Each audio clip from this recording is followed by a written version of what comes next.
कोल्हापुरात आणखी एक धक्कादायक घटना घडलेली आहे ती म्हणजे एका भाजपच्या नेत्यावर भाजपच्या एका कार्यकर्त्यावर गोळीबार झाल्याचा जो धक्कादायक प्रकार आहे तो आत्ता घडलेला आपल्याला पाहायला मिळतोय।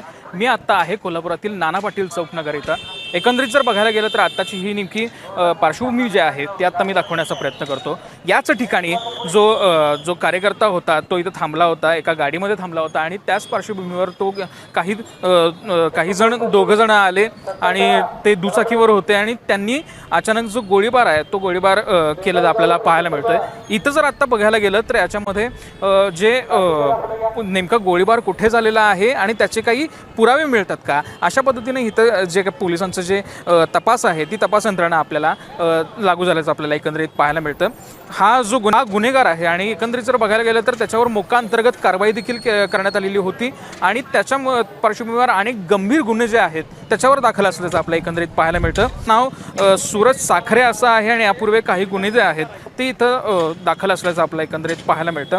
हा जो रेकॉर्डवरचा जो गुन्हेगार आहे त्याच्यावरून अज्ञातांकडून जो काही गोळीबार झालेला त्याची ही पोलिसांची जी तपास यंत्रणा आहे ही मोठ्या प्रमाणात आता सतर्क असल्याचं एकंदरीत आपल्याला पाहायला मिळतंय।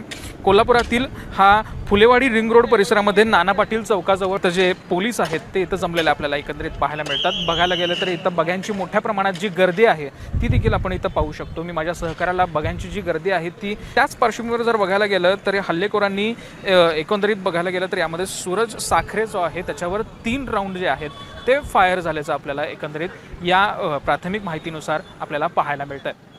बघायला गेलं तर याच्यामध्ये मोठ्या प्रमाणात पोलीस जे आहेत तिथं तपास करत आहेत आणि मोठ्या प्रमाणात यांचा जो तपास आहे तो आत्ता एकंदरीत आपण बघू शकतो।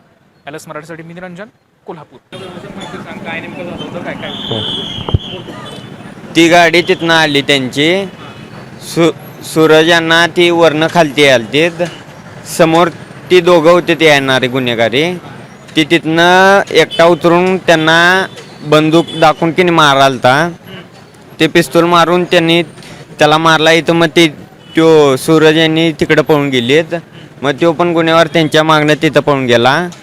मग तिथं जरा त्यांनी दगडं उचललीत त्यांनी दगडं उचलल्यानंतर ती दोघं पळून गेलीत पलीकडच्या रस्त्यानं आणि त्यानंतर सूरज यांनी इथं गाडीवर आलीत गाडीत बसलीत 4 व्हीलरमध्ये आणि ती इकडं गेलीत हॉस्पिटलला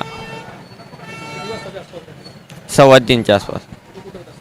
मी वर गॅलरीत होतो, होय काम करतो।